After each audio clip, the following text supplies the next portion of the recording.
তো আপনারা যারা ইন্ডিয়ার মেডিকেল এবং ডাবল এন্ট্রি ভিসা করতে চাচ্ছেন, আমরা এই মুহূর্তে ইন্ডিয়ার মেডিকেল এবং ডাবল এন্ট্রি দুইটারই ডেট নিচ্ছি এবং ফাইল প্রসেসিং করে থাকছি, ঠিক আছে। সো যারা ইন্ডিয়ার মেডিকেল ভিসা ডাবল এন্ট্রি ভিসায় যেতে চাচ্ছেন, অনেক ইমার্জেন্সি আছে, যাইতে পারতেছেন না, অ্যাপয়েন্টমেন্ট ডেট পাচ্ছেন না, এম্বাসির অ্যাপয়েন্টমেন্ট ডেট যারা নিতে চাচ্ছেন এই মুহূর্তে আমরা আপনাদেরকে অ্যাপয়েন্টমেন্ট ডেট এবং সহ ফাইল প্রসেসিং করে দিব।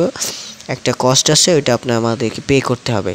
সেই খরচটা কত এটা আমি জানিয়ে দেবো, আমার হোয়াটসঅ্যাপ নম্বর দেওয়া থাকবে স্ক্রিনে এবং ডিসক্রিপশনে, এটা যোগাযোগ করলে, ঠিক আছে। সো এই মুহূর্তে কাজ হচ্ছে, কিন্তু একটু সময় দিতে হবে। আপনারা যারাই আমাদেরকে কাজ দিবেন 1 থেকে 10 কর্মদিবসের মধ্যে আমরা আপনাদের ফাইল প্রসেসিং করে দিতে পারবো, আশা করি, ঠিক আছে। সো যারা 10 দিন 12 দিন হাতে সময় নিয়ে কাজটা দিবেন, ঠিক আছে। সো যারা কাজ দিতে চান, 100% কাজ দিতে চান, তারাই যোগাযোগ করবেন। চাইলে আপনারা ঢাকায় এসে সরাসরি কাজ দিতে পারেন, চাইলে অনলাইনেও দিতে পারেন, ঠিক আছে। তবে অনলাইনে দিলে সিকিউরিটি মানি দিতে হবে, আর যদি সরাসরি আপনার মূল পাসপোর্ট নিয়ে এসে দেন তাহলে সিকিউরিটি মানি লাগবে না, ঠিক আছে। সো ফাইল জমা দিতে চাচ্ছেন যারা ভিসা ইন্ডিয়ার প্রসেসিং, আমরা প্রসেসিং সহ ফাইল প্রসেসিং সহ একদম ডেট নিয়ে দিতেছি, যারা করতে চান তারা যোগাযোগ করতে পারেন। ধন্যবাদ, সবাই ভালো থাকবেন।